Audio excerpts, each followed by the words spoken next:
A Flash in the Dark, Chapter 19, Shot Through the Heart.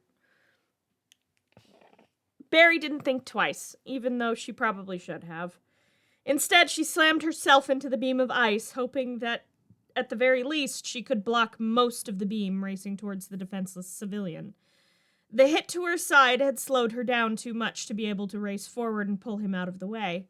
The burning cold slammed into her and she screamed. Her whole left arm was on fire with burning cold, ice crystals forming on her suit. She couldn't breathe.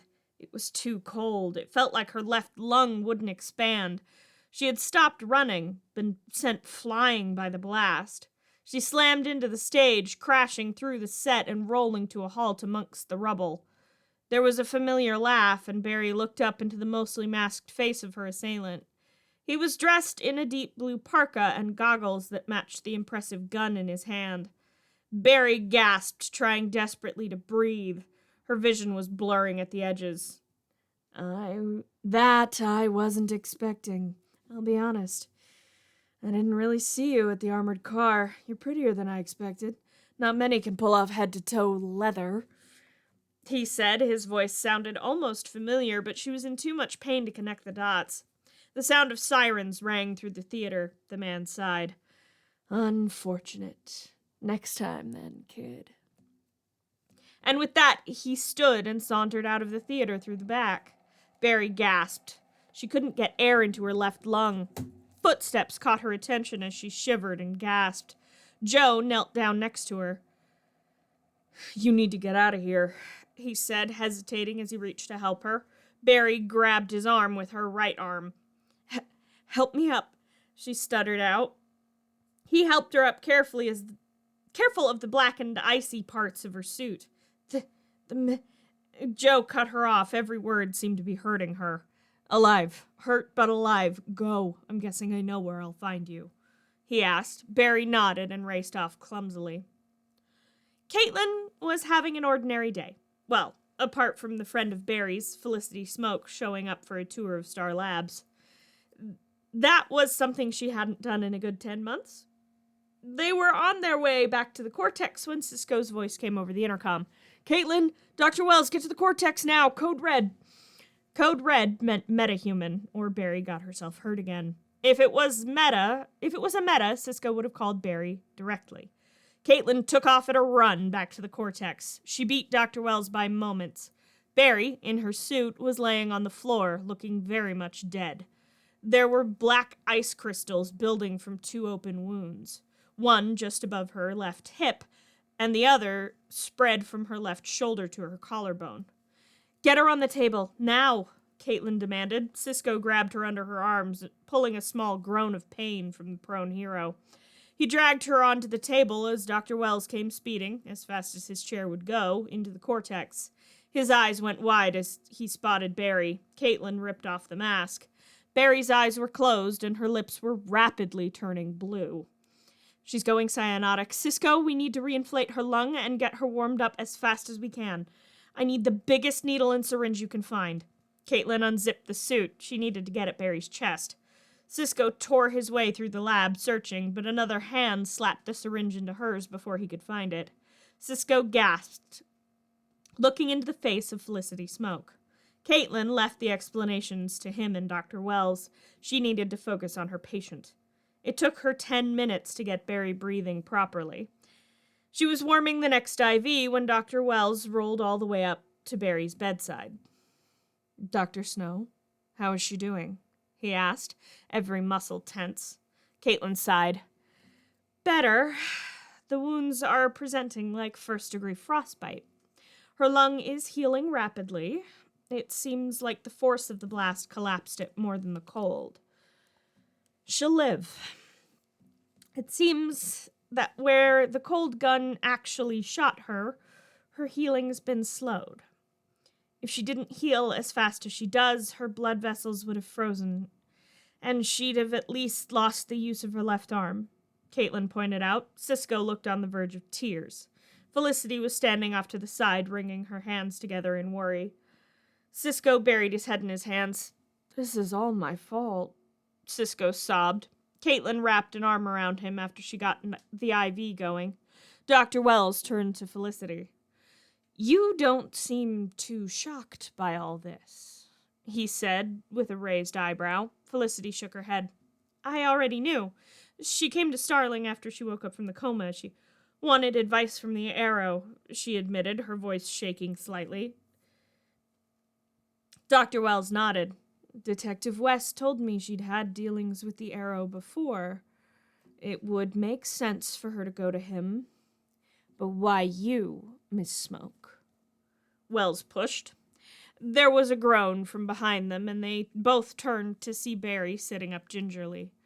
Felicity works with the Arrow. That's why she knows. Barry managed. Felicity raced over to Barry's side and helped Caitlin ease her back, so she was laying down again. The Arrow heard about everything that has been going on over here and sent me to make sure you were okay, Felicity said with a small smile. Barry smiled, though it came out more of a grimace. Caught me on an off day, I'll admit that. This guy wasn't another meta, though. He had a gun, shot some kind of white ice beam. It slowed me down. I almost wasn't in time to save someone, Barry said, wincing on every other word. Dr. Wells looked miffed. You jumped in front of the shot, didn't you? He accused, glancing at her arm, which still looked a bit more gray than it should. Barry nodded sheepishly. Dr. Wells shook his head, exasperated. One of these days, you're going to get yourself killed, he chastised. Barry grinned sheepishly. Then she frowned again. But how did this guy get a piece of tech like that? I've never seen anything like it, she asked. Dr. Wells' eyes darkened. Star Labs made the cold gun, he said, folding his hands in front of him. Cisco shook his head. Caitlin and Dr. Wells had nothing to do with it. I made the gun. Barry was feeling betrayed and confused. All she wanted to do was curl up and sleep to heal, both from the blasts of the cold gun and from the betrayal of one of the people she'd thought could be one of her best friends, given time. There was also a nagging feeling at the back of her mind that she'd known the man in the parka. She'd been in insane amounts of pain and hadn't been thinking straight when she'd seen him, but she could have sworn she knew him. But she didn't really have time to think about it. She was already back at work, back in her lab at the CCPD processing evidence. She was wrapped in at least 6 layers, a heating pad strapped to her wounds, keeping her warm and speeding the healing process. They had fished the body of Mike Marconi out of the bay earlier that day, and Barry was currently going over what little evidence had been left with a fine-toothed comb. She rubbed her eyes and resisted the urge to beat her head against the table. There was a soft knock at the door to her lab, and she swiveled in her chair. Felicity was grinning at her from the door, accompanied by Detective Thawne. Eddie smiled at her. You've got a visitor, Barry. Then he frowned. You all right? You look a bit off. He sounded genuinely concerned. Barry nodded. Trying to stave off a head cold. Barry lied. Felicity raised a hand. My fault, calling that one. It's been going around, Starling. Didn't mean to bring it with me to Central, though, she said, giving Barry an apologetic grin. Eddie laughed. Iris and I were doing trivia night at Jitters. She asked me to invite you, Barry, Eddie offered. Barry shook her head. Wouldn't want to get my sister sick, she said, grinning wryly. Eddie nodded and left the 2 women alone. Felicity walked over to Barry, who had just noticed that she had a bag from Big Belly Burger in her hands. She held it up. Caitlin said carbs help you heal, so I made a stop on my way here, Felicity said with a grin. Barry grinned and held out a hand for the bag. Inside were 4 large orders of fries, fresh and steaming, 4 Big Belly Burgers, 6 orders of chicken nuggets, and 4 small apple pies. Barry grinned up at Felicity. She also said your metabolism got supercharged, so that's all for you. As is this. She set down a supersized Big Gulp cup. Barry peered inside and laughed. It was the bright green lemon lime slush from the 7-Eleven down the street, and Felicity had drawn bright green arrows on the cup. You are a saint, Felicity. Barry unwrapped a burger and bit into it. It was gone in moments. She spoke as she started in on the second one. So, what brings you to my humble home away from home? She asked, around a bite of burger. Felicity sat down. Worry, mostly. You rushed out of Star Labs pretty fast, and I get the feeling it's not just the physical wounds bothering you, she said, glancing at the door. Barry sighed through a mouthful of fries. You hang around Oliver too much, Barry accused, waving a fry at the blonde. Felicity shrugged. True as that may be, it helps me realize when my friends are having an internal struggle. Is it about Cisco? Felicity asked. Barry shoved another handful of fries into her mouth in lieu of answering the question. Felicity patted Barry on her good shoulder. When you met us, me, Oliver, and Dig, we were this well-oiled aero machine. But it wasn't always like that. It took time to trust each other. And unlike you guys, we weren't thrown together overnight. We came together one by one. Barry sighed. I get that. I just wish he'd trusted me enough to tell me. That man lost his arm from the elbow down. He could have died if I hadn't blocked most of the blast by diving in front of it, Barry said, her eyes flashing to the door Eddie had closed behind himself. Felicity nodded. Honestly, I think he didn't want to tell you because he was worried about losing you as a friend simply for having built the gun in the first place, she reasoned. Barry bit into her next burger. I've seen what this life can do to people. Don't make it any lonelier than it has to be, Felicity chastised. Barry nodded thoughtfully. Her computer beeped. She swiveled around and made a triumphant noise around her bite of burger. She began typing at lightning-fast speeds until Felicity cleared her throat. Barry, you are going to break that poor keyboard, Felicity said, sounding genuinely worried. Barry laughed, pulling her fingers back from the keyboard for a moment before going back to typing at a more human rate. What's got you so excited, anyway? Barry grabbed a few more fries before she answered, not looking up from her computer. I had a hunch when we fished Mike Marconi out of the bay that his partners killed him. Still no idea why. Probably because he shot that security guard. So, clearly, I was looking for all the usual stuff. But I had an idea. A fingerprint. We couldn't find any on the body or his clothes, so I thought about it and have been in an email war with Will at the morgue to get my hands on the bullet, which was lodged in what was left of Marconi's brain tissue. Sorry, I'm grossing you out, aren't I? Barry said with a slight laugh. Felicity shook her head.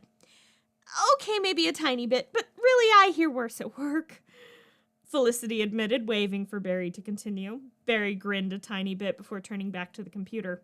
Well, I finally got him to listen to me, so I need to run down to the morgue. Be back in a flash, she said with a wink. Felicity grinned as Barry raced out of the precinct. It took her 10 minutes to get back, and from there she was working on the bullet. Felicity bowed out, heading back to Star Labs, something about updating systems.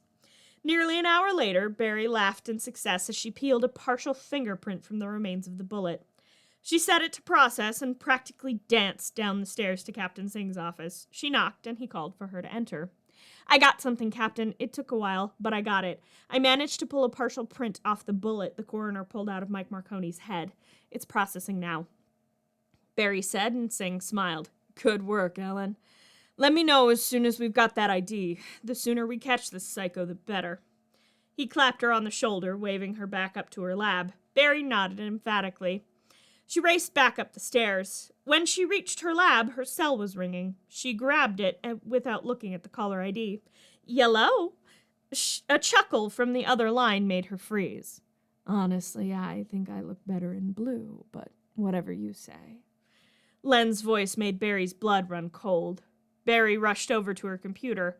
The fingerprint analysis wasn't going nearly fast enough for her, so she began searching through the binders on the shelves. Blueberry, you there? He asked. Barry cleared her throat.